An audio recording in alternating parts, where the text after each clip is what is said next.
Nous sommes ici au Karnataka, un état au sud-ouest de l'Inde, à Hampi plus exactement, un village construit sur les ruines de Vijayanagara, l'ancienne capitale du royaume du même nom. Il y a 30 ans de cela, le site était inscrit au patrimoine mondial de l'UNESCO. Chaque année, un demi-million de personnes viennent le visiter et certains temples sont toujours en activité. Quand je viens ici, je suis très heureux. Je fais ça pour que ma famille soit en bonne santé, qu'elle ait un bon avenir. Je viens ici pour prier depuis que j'ai 50 ans.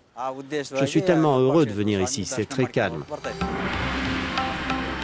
Les touristes étrangers se mêlent désormais aux pèlerins et cette activité est devenue une source de revenus importante pour les habitants de la région.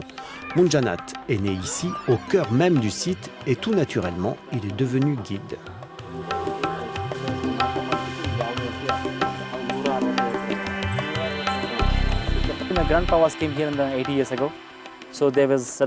Mes grands-parents sont venus ici il y a 80 ans. Ils se sont installés ici. Ce n'était pas un endroit touristique, simplement un endroit agréable. De nombreuses personnes venaient ici pour prier, pas pour faire du tourisme. Quand arrivaient les pèlerins, mon grand-père leur offrait un thé, un café, un peu à manger. Il les traitait comme si c'était des invités de Dieu.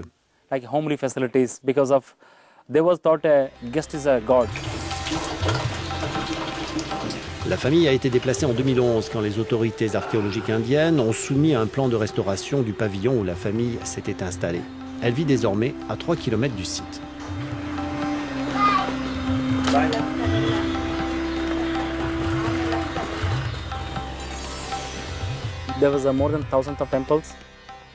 Il y a plus d'un millier de temples et chacun est différent parce que nous avons 3 architectures différentes. La première est générale, la seconde est hindou-islamique et la troisième est militaire, comme les tours de guet par exemple. C'est un site fantastique, très beau.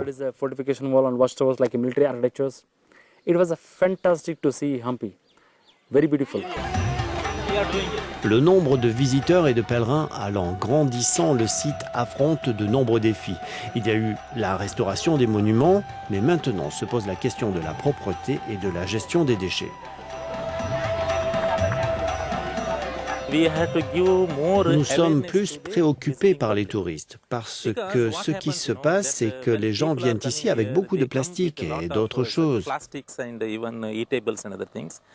Et nous avons des poubelles, mais pour une raison ou pour une autre, ils n'utilisent pas ces poubelles.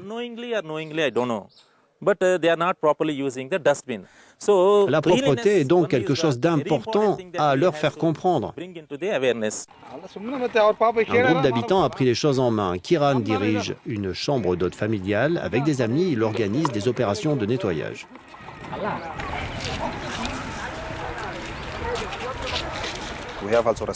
Nous sommes aussi responsables de la propreté du site. Donc avec mes amis qui sont ici, on a créé une association qui s'appelle Citizen Rights Protection Forum. Et nous l'avons créée en 2003. Et nous nettoyons des sites comme les bords de la rivière et d'autres zones de monuments. Vijayanagara était autrefois la capitale d'un des plus grands empires hindous du XIVe siècle. Ce joyau architectural compte plusieurs centaines de temples.